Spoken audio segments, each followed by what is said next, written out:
I'm Key, and my channel is called keyKEYadventures. I spent 4 hours in a layover in Atlanta so I could review all the lounges that they had. Now, unlike my usual videos, today I'm going to do this while I make a cocktail. Let's get right into it. Okay, so now that my hands are clean, I booked this flight on Delta from my home airport of Providence, Rhode Island. And the total flight cost was $278.60. I already know I predominantly use points and miles to help me travel. But in this instance, I did use cash. So what I did was, from prior years, I had a number of Delta gift cards that were reimbursed from airline incidental credits or just flights that I was unable to make. I had $150 worth of those. So I used that for partial payment. And then what I did was, on my American Express Business Platinum, I had pre-selected Delta to be my selected airline for the year. And I used $178 and the change to book the rest. A few days later, this amount was fully reimbursed by that credit. Despite not using points, I still did use credit card rewards to help me book that flight. Now, in Atlanta, Delta pretty much has their airport on lock.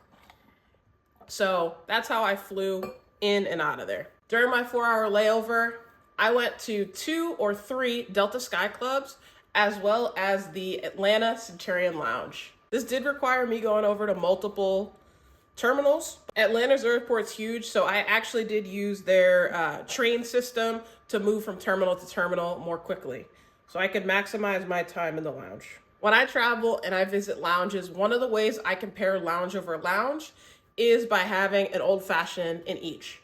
So that's what I did, and I'll share on the screen some of those different pictures of the different old-fashions that I had. By far, my favorite cocktail was over in the Centurion Lounge, which is in Terminal E. Some of the airports that I visited this year don't have really good signage when you're trying to navigate from terminal to terminal. So major shout out to the Atlanta airport for that. I was easily able to find not only the Delta Sky Clubs, but also the Centurion Lounge with no problem. Right now, I'm currently making a whiskey sour, so I'm just getting my lemon prepared to juice into my drink. It would have been more fitting for me to make an old-fashioned as I was doing this video, but I didn't want to have to run to the grocery store, to be honest with you, so we're going whiskey sour because I had all the ingredients. This is hard, I can't even lie. Now, starting things off, I went to the smallest Delta Sky Club that they had to kind of kick off the day. They were offering lunch when I arrived. They had some sandwiches, a fruit tray, and then they had, those fancy coffee machines that I have no clue how to use, and all that fun stuff. I stayed in the lounge for a little bit. Well, they had a number of TVs playing all different stuff, so I kind of just sat there, relaxed, had my old-fashioned, and then I think I made maybe a phone call or two, and then I was on my way to the next one. Couple things I did like. People were tipping the bartender as she was preparing drinks for people, and she was chatting it up, so I really had a good time chatting with her. When you go to a Delta Sky Club, they'll have on the bar, most of the drinks are complimentary, but they'll have like a drink of the month that usually costs like $7 or something like that. And then they'll also have some other specialty drinks that you can purchase with your Sky Miles or with cash. Please do me a favor. Do not use your Sky Miles to purchase drinks in the lounge. That is a complete waste. If you need me to create a video on some best ways to use your Sky Miles, let me know in the comments, but using them in the lounge for drinks definitely is not one of them. Just took the train here in Atlanta from Terminal A over to Terminal E, heading to the Centurion Lounge, which is near gate E11, Echo 11, so that's where I'm going. This Centurion Lounge is 26,000 square feet. The lounge itself opened on April 7th, and you can check out Chad Money Minutes live that he did when that lounge first opened. Something I did enjoy was that there was an outside area. plenty of seating, and you could watch planes take off and land, which is something I really like to do. This lounge had a lot of food options, a lot of southern food for hot foods. They had like collard greens and cornbread and things like that. But then they also had like the normal type of appetizers, hummus and, you know, fruit. You know, your girl had to grab a slice of cornbread before I headed over to the bar where I got my old fashioned. This one was the best of the day, I won't even lie. They had the real cherry that I like, and, you know, for me, I like when someone takes their time making the drinks as well. So I really enjoyed that. I spent a lot of time on the patio just kind of doing some work for my laptop and feeling the planes land and take off.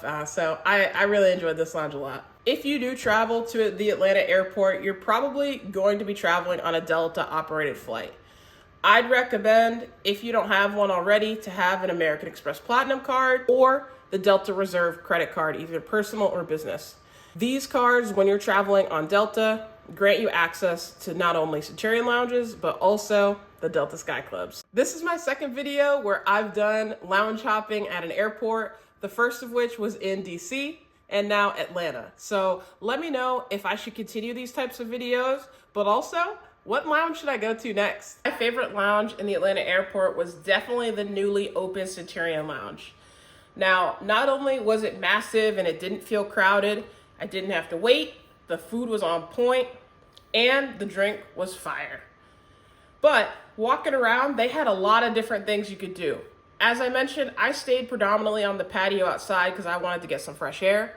But you could sit at tables, or alternatively, they actually had, I'm going to call them phone booths, where you could go inside of a booth, kind of soundproof. And if you needed to work or do a meeting, that would be the perfect spot. Now, when I was there, these were completely jam-packed. So I'm not sure what time you need to get there, but I'd recommend not going at lunchtime if you do need to get one of those phone booths. In addition to the great food, the people were very nice. Every time I was finished with a plate, it seemed like someone was coming around either sweeping or grabbing my finished up dishes. I really appreciated that. Also, in this Centurion Lounge, there was actually a whiskey bar. I spent most of my time at the main bar, and honestly, I must have just missed the whiskey bar when I was coming in. I saw it on my way out, and I just had to get to my flight. Now, this is the first whiskey sour I've ever made myself, so cheers. Drink responsibly. Thank you so much for your time, and have a good day.